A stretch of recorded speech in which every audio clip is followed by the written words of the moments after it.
The clutch kick. I mean, all these are critical, so I'm probably gonna say that about all of them, but the clutch kick is a big one where I see people mess up on. I did it myself. Too much. You're on throttle, and you just like really like push that clutch in and come out real slow, and it's just this massive clutch kick that's gonna freaking spin you out. Too little, where you're kind of just a little bump and maybe you're not on throttle enough, that's just not gonna initiate the drift. So the right way is really, you're on throttle, not necessarily full throttle, and you're kind of pushing the clutch in and coming back out. It's a swift motion, but it's not a kick, and you stay on throttle through the clutch kick, and that should initiate your drift and get you going. So I like more clutch push rather than clutch kick. But when you do it properly, it just trips those rear wheels up, helps you initiate or maintain your drift.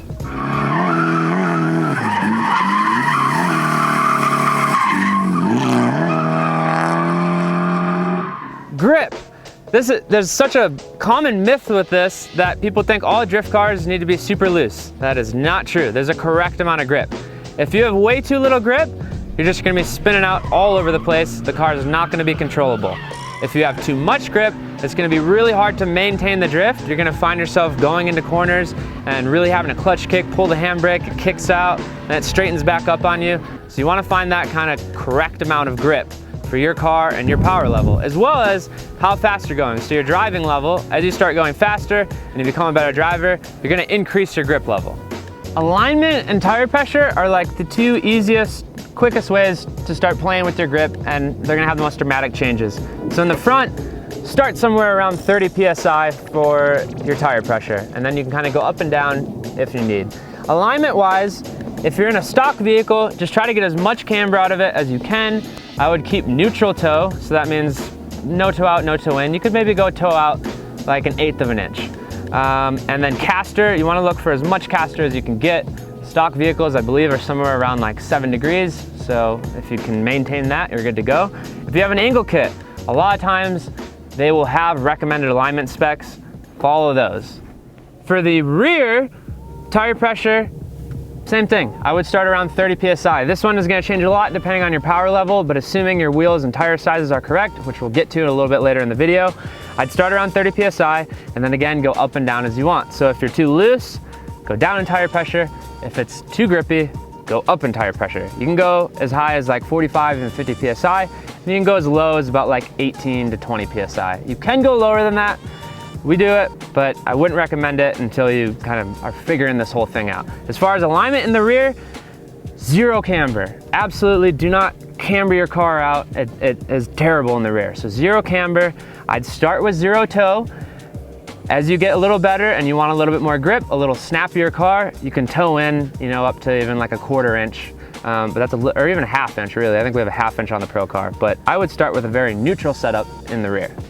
Self-steer and counter steer. When you initiate a drift and the car, let's say we're going on a right turn and the car goes this way, the wheels, because of the caster and the way the suspension is designed, they're gonna fall to the left and they're gonna fall into where you want them to go. But if you hold on to the steering wheel, you're just gonna spin out. So you wanna let the steering wheel, don't let go, don't be crazy with it, let the steering wheel slide through your hands and then catch it when you kind of feel the car settle into that drift. And then you're just kind of messing with counter steering and throttle modulation to maintain the drift. Speed, this is a big one. You should be looking down the track. Don't be looking at your hood or right in front of you. Be looking at the next corner and the corner after that. As you're going through the current corner, you're already looking at 2 corners down and realizing what you need to do and how much speed you need to make it through there. So too much speed, all sorts of stuff can happen. Go flying off the course, go flying into a wall, spin out, who knows. Too little speed, you're not gonna be able to maintain the drift and you're probably gonna dive in towards like the apex and like the inside of the track. So you wanna find that correct amount of speed for your grip level and for your car and the turn, and this is something that you just kinda have to play with. Handbrake. Handbrake is a tool, you guys, it's not a crutch. I learned very early on, which I was lucky to, that I should just avoid using my handbrake at all costs while I'm learning. You should be able to complete most courses without using the handbrake. Use a clutch kick entry or a power over entry or a bit of a feint, but really when you're starting, I would just forget about it, forget it exists. Suspension setup and wheel sizes, I feel like this one's not talked about a lot online. You can obviously find out how to get sick hella flush fitment, but that's not necessarily gonna be the best for drifting. So as far as goes in the front, we're looking for anywhere between a 16 and 18-inch wheel. That's pretty much how it's gonna be. If you're on an S chassis or something like that, 17 is usually pretty good, 17 by 8, 17 by 9. For the wheel offset, look for the angle kit. Again, should recommend kind of what you're going for, but generally a 17 by 9, like plus 15, you should be able to use spacer or whatever you need to kind of get it in the right spot, and it just really goes by the angle kit. As far as tires go, get a sticky tire in the front, spend the money on a good racing tire in the front. It will help with your brakes, it will help with your grip while drifting. It's worth the money and they're gonna last you a long time, especially if you have your alignment set up correctly. Let's move on to the rear. So the rear, honestly, kind of anything goes, because you can just really mess with tire pressure. Don't worry about going out and getting a sticky racing tire for the rear. I did that and I wasted a buttload of money in my first time drifting. And lastly, vehicle height. I know we wanna all look hot boy and cool as hell, but I would not go a whole lot lower than this, especially when you're starting.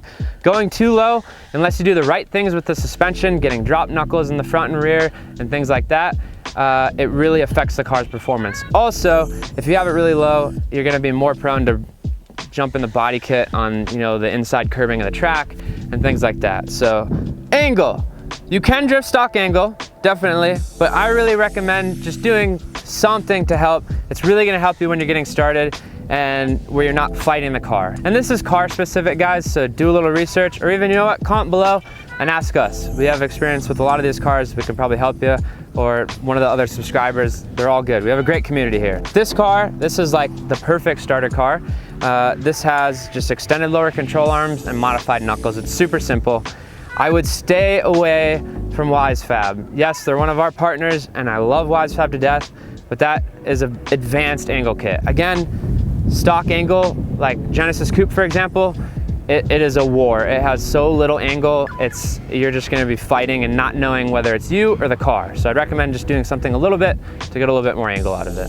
Focusing too much on the build. Guys. Stickers? No. Focusing too much on stickers? When you're getting started, guys, don't worry about like having, you know, 400 horsepower, crazy angle kit, nice wheels.